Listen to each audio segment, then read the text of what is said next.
گاڑی خان حویلی کے سامنے آ کر رکی۔ اس نے گاڑی کے فرنٹ شیشے سے اپنے کمرے کی طرف دیکھا جہاں سے مدھم سی روشنی آ رہی تھی۔ گہرا سانس لیتے ہوئے وہ گاڑی سے نکلا۔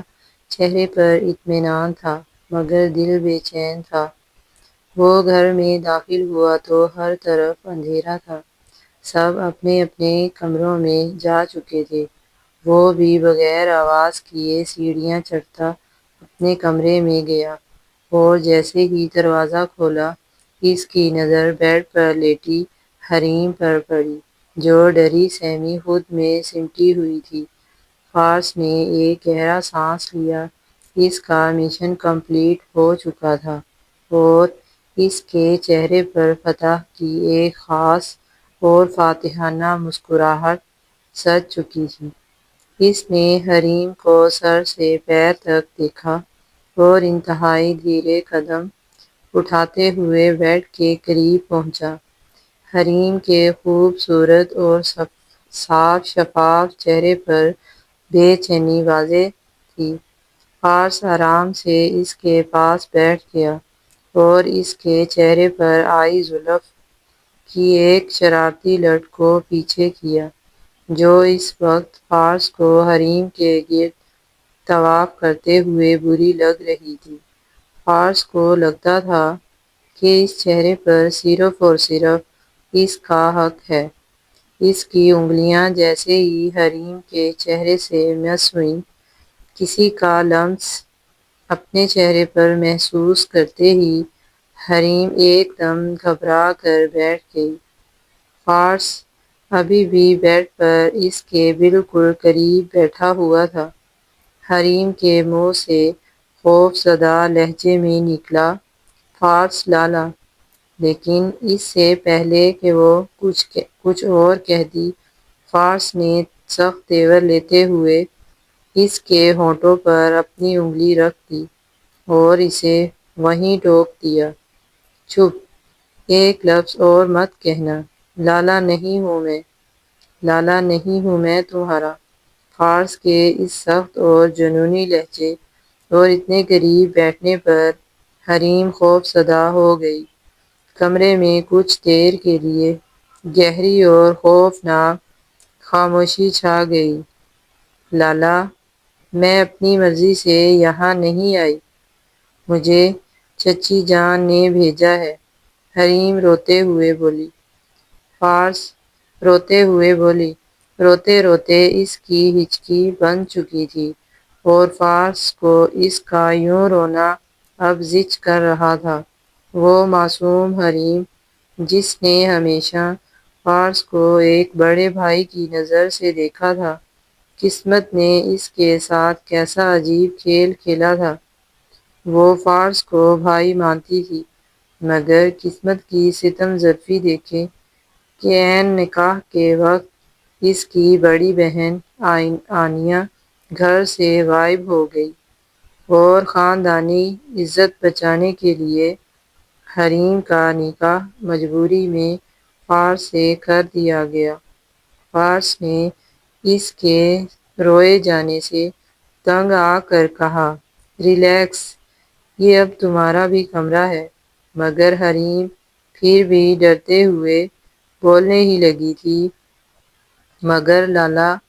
جب فارس نے جلال میں آ کر اس کے بالوں میں ہاتھ پھنسائے اور اسے اپنے بالکل قریب کر لیا، "میں اب تمہارا لالا نہیں ہوں اور یہ بات میں آخری بار بتا رہا ہوں"۔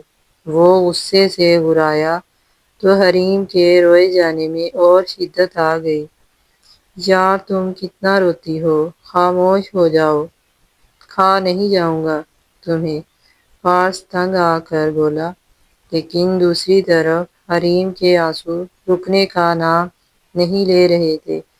آخر کار فارس چنچرا کر کمرے سے باہر نکل گیا کیونکہ اگر وہ چند لمحے اور وہاں رکتا تو شاید وہ خود پر قابو نہ رکھ پاتا۔ دلہن کے جوڑے میں حریم حد سے زیادہ خوبصورت لگ رہی تھی۔ دوسری طرف ایک دور افتادہ فارم ہاؤس کے ایک اندھیرے کمرے میں دلہن بنی آنیہ کو آہستہ آہستہ ہوش آ رہا تھا۔ پانی، کوئی پانی پلا دو، اس نے کراہتے ہوئے اپنی شدید پیاس کا اظہار کیا۔ جیسے ہی اس نے اپنی آنکھیں کھولی تو سر چکرانے لگا۔ سامنے کھڑے ایک بالکل انجان اور باوقار شخص کو دیکھ کر اس کا ماتھا ٹھٹکا۔ کچھ بہت غلط ہو جانے کا احساس اسے اندر سے توڑ رہا تھا۔ وہ فوراً ہوش میں آئی اور ارد گرد دیکھا۔ وہ کوئی فارم ہاؤس تھا جہاں ہر طرف سناٹا تھا۔ کون ہو تم؟ میں یہاں کیسے آئی؟ اور یہ کون سی جگہ ہے؟ آج تو میری شادی تھی۔ آج تو میری شادی تھی نا؟ آنیہ ایک دم بکھلا کر اٹھی۔ سرمدا نے غور سے اس کے ڈرے ہوئے چہرے کو دیکھا اور اس کے بالکل قریب ہو کر اس کے کان میں بولا، تم اغوا ہو چکی ہو۔ سرمدا کے یہ الفاظ سنتے ہی آنیہ کی تو جیسے روح کانپ گئی۔ اس کی زبان کو جیسے تالا لگ گیا تھا، مگر آنکھوں سے مسلسل آنسو بہہ رہے تھے۔ مجھے گھر جانے دو، میرے گھر والے میرا انتظار کر رہے ہوں گے۔ سرمدا نے سخت تیور لیے چہرے پر سنجیدگی سجائی اور کہا، تمہیں کیا لگتا ہے 8 گھنٹے ہو گئے ہیں تمہیں گھر سے غائب ہوئے؟ کیا ابھی بھی تمہارے گھر والے تمہارا انتظار کر رہے ہوں گے؟ سرمدا کی بات پر آنیہ کی آنکھیں پھٹی کی پھٹی رہ گئیں۔ نہیں، نہیں، ایسا نہیں ہو سکتا۔ میں نے تمہارا کیا بگاڑا ہے؟ تمہیں جتنے پیسے چاہیے میرے ابا تمہیں دیں گے، لیکن خدا کے لیے مجھے جانے دو۔ آنیہ ہاتھ جوڑ کر سرمدا کے آگے منتیں کرنے لگی۔ سرمدا نے سرد لہجے میں جواب دیا، مجھے جو چاہیے وہ میں خود لے لوں گا۔ تمہیں مجھ پر اتنی مہربانی کرنے کی ضرورت نہیں ہے۔ اب خاموشی سے یہاں بیٹھی رہو، تمہارے لیے کچھ کھانے کو لے کر آتا ہوں، اور اگر یہاں سے بھاگنے کی کوشش کی تو یاد رکھنا میں تمہیں اپنے پالتو اور بھوکے کتوں کے آگے ڈال دوں گا، اور یقین کرو مجھے ایسا کرتے ہوئے ذرا بھی تکلیف نہیں ہوگی۔ سرمدا اسے مزید ڈرا کر کمرے سے باہر چلا گیا اور وہ بے قصور لڑکی گھٹنوں میں سر دے کر پھوٹ پھوٹ کر رو پڑی۔ اب تو ڈر کے مارے وہ کہیں بھاگنے کا سوچ بھی نہیں سکتی تھی۔ اسے کتوں سے واقعی بہت ڈر لگتا تھا۔ یا اللہ میری مدد فرما، میں کہاں پھنس گئی ہوں؟ کچھ دیر بعد سرمدا ہاتھ میں کھانے کی پلیٹ پکڑے کمرے میں دوبارہ داخل ہوا۔ یہ لو، کھانا کھا لو۔ آنیہ نے منہ موڑتے ہوئے کہا، مجھے نہیں کھانا، مجھے اپنے گھر جانا ہے۔ سرمدا کے ماتھے پر بل آ گئے۔ خاموشی سے کھانا کھا لو ورنہ مجھے زبردستی بھی کھلانا آتا ہے۔ آنیہ نے ڈری ہوئی نظروں سے اسے دیکھا مگر بولی کچھ نہیں۔ سرمدا آگے بڑھا، ٹھیک ہے، اگر تم نہیں ماننا چاہتی تو مجھے زبردستی کرنے میں کوئی اعتراض نہیں۔ نہیں نہیں، میں اپنے ہاتھوں سے کھا لوں گی۔ آنیہ نے ڈر کر فوراً پلیٹ تھام لی۔ سرمدا نے مسکرا کر کہا، گڈ گرل، امید ہے آگے بھی تم ایسے ہی تعاون کرو گی۔ اگلے دن تک آنیہ کو وہاں سے رہتے ہوئے ایک پورا دن گزر چکا تھا، مگر دونوں کے درمیان کوئی بات نہیں ہوئی تھی۔ سرمدا آنکھیں بند کیے صوفے پر لیٹا ہوا تھا۔ جب آنیا آہستہ آہستہ قدم اٹھاتی اس کے پاس آئی، سرمدا نے فوراً آنکھیں کھولی۔ کیا بات ہے؟ کچھ کہنا چاہتی ہو؟ آنیا کی آنکھوں سے آنسو جاری ہو گئے۔ مجھے اپنے گھر جانے دیں، مجھے گھر والوں کی یاد آ رہی ہے۔ سرمدا نے کہا، بھیج دوں گا، مگر ابھی نہیں۔ آنیا نے شکوہ کیا، مجھے یہ بھاری عروسی کپڑے بہت تنگ کر رہے ہیں۔ میں مزید انہیں پہن کر نہیں رکھ سکتی۔ سرمدا نے سوچا کہ وہ کل سے اسی جوڑے میں تھی۔ اس نے کہا، ٹھیک ہے، دوپہر تک کپڑے مل جائیں گے۔ تب تک جاؤ اور کچن میں جا کر میرے اور اپنے لیے ناشتہ تیار کرو۔ آنیا نے آنکھیں پھاڑ کر دیکھا، کیا؟ سرمدا نے اپنے بازوؤں کے کف فولڈ کرتے ہوئے کہا، میں نے کوئی فارسی نہیں بولی، جاؤ اور ناشتہ بناؤ۔ آنیا پیر پٹکتی کچن میں چلی گئی اور جب وہ ناشتہ بنا رہی تھی تو سرمدا کے چہرے پر پہلی بار ایک دلکش مسکراہٹ آئی۔ اسے آنیا کو تنگ کرنے میں مزہ آ رہا تھا۔ اگلی صبح حویلی میں حریم بھی نہا دھو کر سادہ کپڑوں میں کمرے سے باہر نکلی۔ وہ کافی دیر سے اندر بند تھی اور اس کا دم گھٹ رہا تھا۔ سادہ کپڑوں اور سر پر اچھے سے لپیٹے دوپٹے میں وہ بے حد پیاری لگ رہی تھی۔ جیسے ہی وہ باہر آئی، اس کا سامنا فارس کی والدہ یعنی نصرت بیگم سے ہوا۔ اٹھی ہو مہارانی؟ اب نکل ہی آئی ہو تو ساس کے لیے بھی چائے پانی کا پوچھ لو۔ نصرت بیگم نے سخت طنز کیا، جی چچی جان، میں ابھی آپ کے لیے ناشتہ بنا دیتی ہوں۔ حریم گھبراتی ہوئی کچن کی طرف بڑھی۔ باہر سے نصرت بیگم کی کڑوی باتیں اسے صاف سنائی دے رہی تھیں۔ نہ جانے ماں نے کیسی تربیت کی ہے، اب یہ کون سے نئے گل کھلائے گی۔ پہلی نے تو معاشرے میں ہماری عزت نہ چھوڑی۔ سرمد صاحب اپنی بھتیجی حریم کی حمایت میں بولے، بیگم کیوں بچی سے خفا ہو رہی ہو؟ کسی اور کی غلطی کی سزا اس معصوم کو کیوں دے رہی ہو؟ نصرت بیگم بھڑک اٹھیں، آپ کو تو اپنی بھتیجی پر ہی ترس آئے گا۔ میں تو پہلے دن سے اس رشتے کے خلاف تھی۔ کچن میں جلدی جلدی کام کرتے ہوئے حریم کا ہاتھ غلطی سے گرم برتن سے لگ گیا اور اس کے منہ سے چیخ نکل گئی۔ نصرت بیگم کچن میں آئیں، اللہ کیا کر رہی ہو لڑکی، چیخ کیوں رہی ہو؟ چچی جان میرا ہاتھ جل گیا ہے۔ ہمارے جو دل جلائے ہیں ان کی فکر نہیں، ہاتھ جلنے کا ڈرامہ کر رہی ہو۔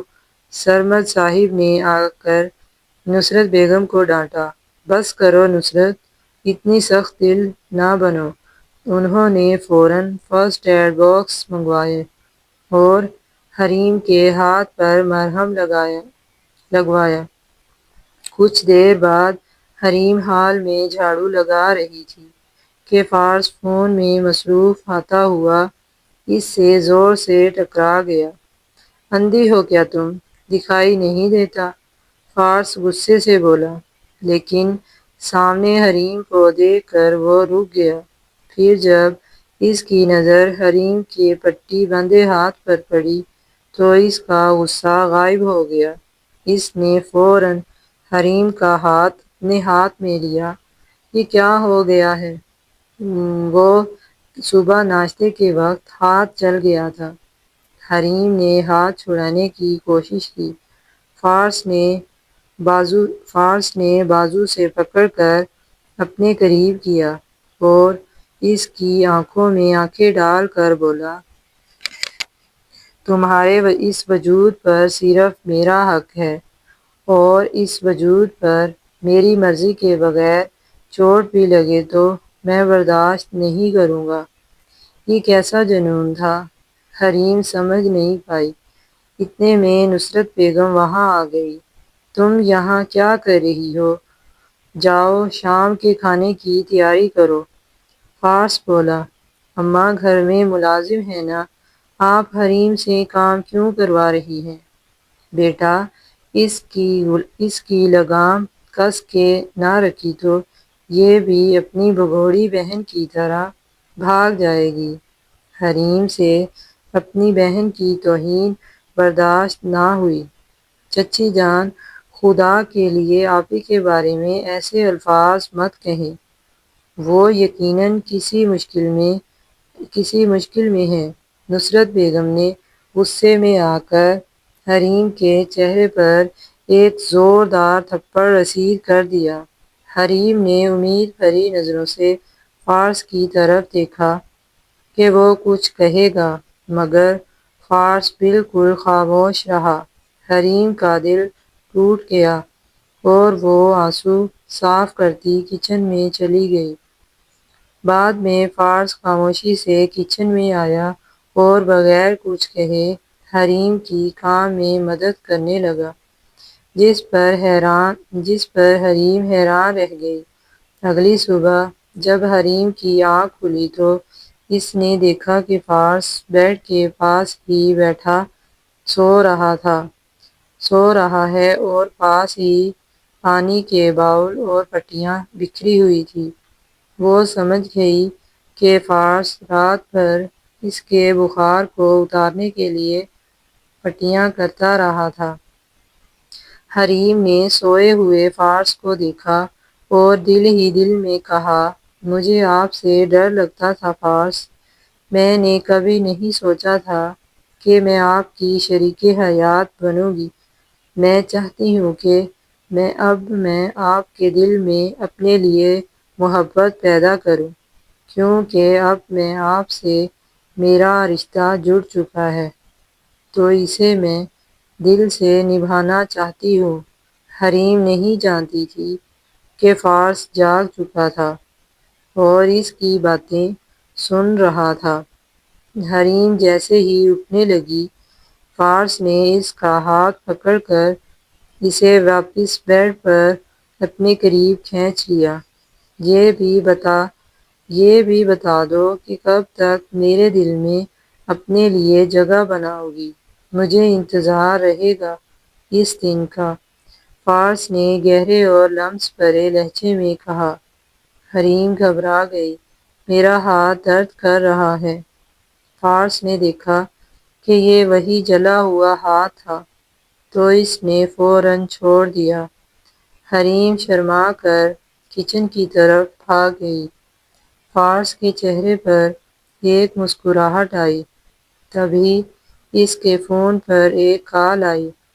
فارس نے فون اٹھایا اور بالکونی کی طرف چلا گیا۔ کام ہو گیا ہے، اس لڑکی کو چھوڑ دو، فارس نے فون پر کہا۔ وہ جیسے ہی مڑا، سامنے حریم کو کھڑے دیکھ کر ہکا بکا رہ گیا۔ حریم کی آنکھوں میں آنسو تھے۔ وہ سمجھ چکی تھی کہ فارس کا کسی اور لڑکی سے چکر ہے اور وہ اس کے ساتھ بے وفائی کر رہا ہے۔ حریم، میری بات سنو۔ فارس صفائی دینے کے لیے آگے بڑھا، مگر حریم نفی میں سر ہلاتی ہوئی روتی ہوئی کچن کی طرف بھاگی۔ فارس کچن میں اس کے پیچھے آیا اور اس کا بازو تھاما۔ کیا تم مجھے صفائی کا موقع نہیں دو گی؟ حریم روتے ہوئے بولی۔ موقع تو آپ نے مجھے دیا ہی نہیں۔ میں آپ کی بیوی تھی۔ آپ کو میرے ساتھ بے وفائی کرتے ہوئے ایک بار بھی خیال نہیں آیا؟ آپ کس طرح کسی اور لڑکی کے ساتھ ناجائز تعلقات رکھ سکتے ہیں؟ فارس نے جب دیکھا کہ حریم اسے کسی اور لڑکی کا چکر سمجھ رہی ہے اور اسے اصل سچ اغوا والا راز کا پتہ نہیں پتا تو اس کے ذہن میں ایک شرارت آئی۔ اس نے سوچا کہ کیوں نہ حریم کو اور تنگ کیا جائے۔ فارس نے سنجیدہ چہرہ بنا کر کہا، ہاں میں اسے پسند کرتا ہوں اور جلد ہی اسے دوسری بیوی بنا کر اس گھر میں لے آؤں گا۔ تم تو زبردستی میرے سر پر مسلط کی گئی ہو۔ فارس کا یہ مذاق حریم کے دل پر تیر بن کر لگا اور اس کا دل ٹکڑے ٹکڑے ہو گیا۔ دوسری طرف فارم ہاؤس میں سرمدا نے آنیہ کو آزاد کر دیا تھا۔ اس نے آنیہ کو گاڑی میں بٹھایا اور اس کے گھر کے باہر لا کر گاڑی روک دی۔ اس نے ایک بار بھی آنیہ کی طرف نہیں دیکھا۔ چلو تمہیں تمہارے گھر چھوڑ دوں، سرمدا نے سرد لہجے میں کہا۔ آنیہ کے چہرے پر آزادی کی خوشی آئی۔ کیا تم سچ کہہ رہے ہو؟ مگر گاڑی سے اترتے ہوئے آنیہ نے جب سرمدا کا اٹھتا ہوا چہرہ دیکھا تو اسے حیرت ہوئی کہ اس شخص نے بدلے میں نہ پیسے مانگے نہ کوئی شرط رکھی۔ آنیہ نے جا کر اپنے گھر کا دروازہ کھٹکھٹایا۔ اس کی ماں شگوفہ بیگم نے دروازہ کھولا اور بیٹی کو دیکھ کر رو پڑی۔ آنیہ میری بچی، تم کہاں چلی گئی تھی؟ مگر اندر سے اس کے والد اقبال صاحب کی آواز آئی، بیگم اسے کہو یہاں سے چلی جائے۔ اس گھر کے دروازے اس کے لیے ہمیشہ کے لیے بند ہو چکے ہیں۔ آنیہ روتے ہوئے اپنے باپ کے قدموں میں گر گئی۔ ابا میرا یقین کریں، میں اپنی مرضی سے نہیں گئی تھی۔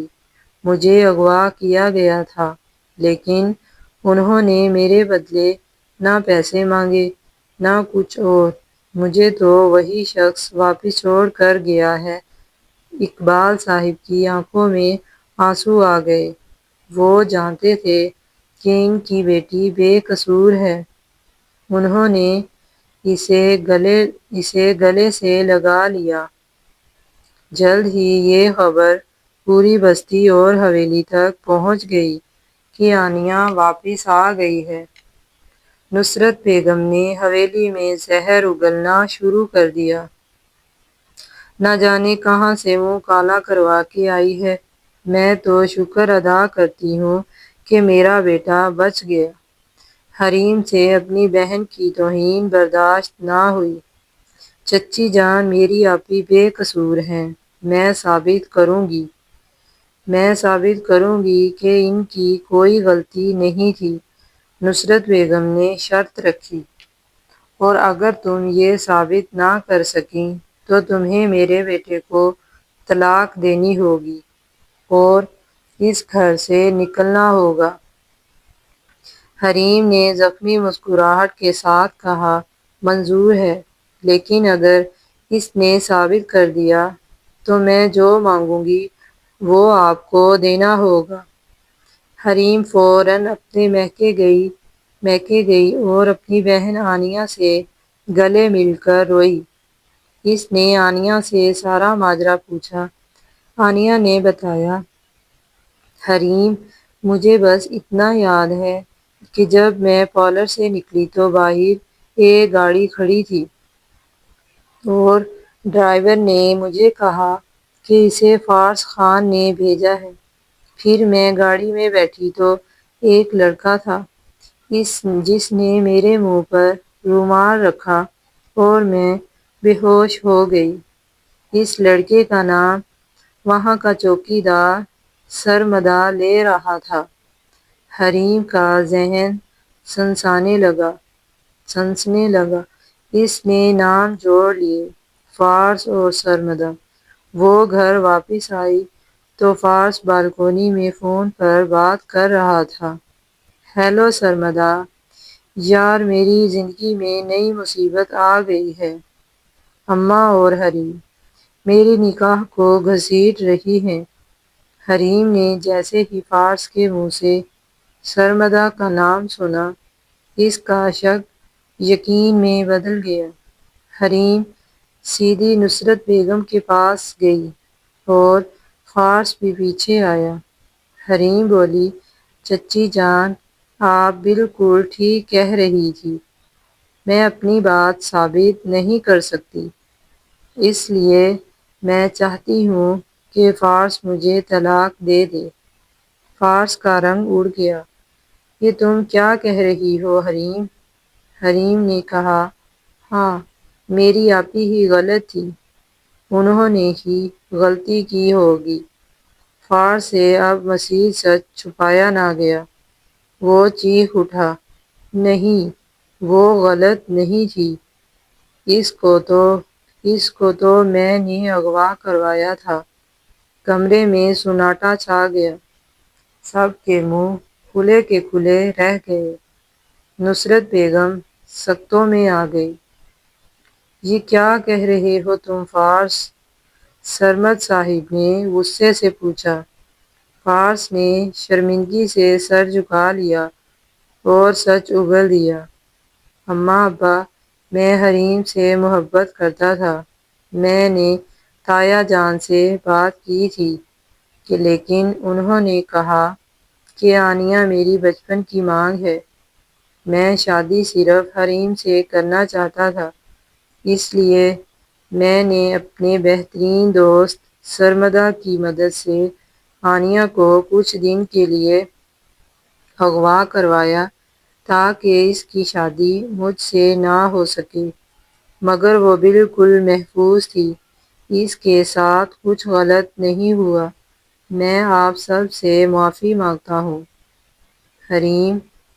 حریم خاص طور پر تم سے۔ حریم کی آنکھوں میں حقارت کے آنسو آ گئے۔ آنسو تھے۔ آپ کی اس حماقت کی وجہ سے میری اور میری بہن کی عزت کا تماشا بن گیا۔ میں آپ کو کبھی معاف نہیں کروں گی۔ پھر حریم نصرت بیگم کی طرف مڑی۔ چچی جان، اب وعدہ نبھانے کی باری آپ کی ہے۔ مجھے فارس سے طلاق چاہیے۔ یہ کہہ کر حریم اپنا سامان اٹھا کر اپنے باپ کے گھر چلی گئی۔ ایک پورا مہینہ گزر گیا۔ فارس حریم کی جدائی میں پاگلوں کی طرح مارا مارا پھرنے لگا۔ اس نے کھانا پینا چھوڑ دیا تھا، داڑھی بڑھ چکی تھی اور اس کی حالت غیر ہو چکی تھی۔ نصرت بیگم سے اپنے بیٹے کی یہ حالت دیکھی نہ گئی۔ وہ خود حریم کے گھر گئی، اس کے سامنے ہاتھ جوڑے اور روتے ہوئے بولی، بیٹی، گھر واپس آ جاؤ، میں تم سے معافی مانگتی ہوں، میرا بچہ تمہارے بغیر مر جائے گا۔ میں نے آج تک فارس کو یوں تڑپتے نہیں دیکھا۔ حریم کا دل بھی پگھل گیا اور اس نے واپس آنے کا وعدہ کر لیا۔ دوسری طرف سرمدا کا بھی یہی حال تھا۔ وہ دن رات آنیہ کی یاد میں تڑپتا تھا۔ آنیہ بھی اپنے دل کے ہاتھوں مجبور ہو کر راتوں کو سرمدا کے لیے دعائیں مانگتی تھی اور پھر وہ دعا قبول ہو گئی۔ ایک دن آنیہ کے گھر کا دروازہ بجا۔ حریم نے دروازہ کھولا تو سامنے سرمدا کھڑا تھا۔ جی آپ کو کس سے ملنا ہے؟ حریم نے پوچھا۔ مجھے آپ کے والد سے ملنا ہے۔ سرمدا نے کہا۔ اقبال صاحب باہر آئے۔ بولو بھائی، کون ہو تم؟ سرمدا نے نظریں جھکا کر کہا، انکل، میرا نام سرمدا ہے۔ میں وہی شخص ہوں جس نے آپ کی بیٹی کو اغوا کیا تھا۔ میں جانتا ہوں آپ کو مجھ پر بہت غصہ آئے گا، مگر آنیہ کے واپس آنے کے بعد مجھے احساس ہوا کہ میں اس کے بغیر نہیں جی سکتا۔ میں فارس کا دوست ہوں۔ میں فارس کا دوست ہوں، لیکن میں آنیہ سے سچی محبت کرتا ہوں اور عزت کے ساتھ اس کا ہاتھ مانگنے آیا ہوں۔ حریم نے فوراً آگے بڑھ کر اپنے باپ سے کہا، ابا، سرمدہ بھائی واقعہ بہت اچھے انسان ہیں۔ فارس ہمیشہ ان کی تعریف کرتا تھا۔ جو کچھ ہوا اس میں ان کا کوئی قصور نہیں تھا۔ یہ سب فارس کی نادانی تھی۔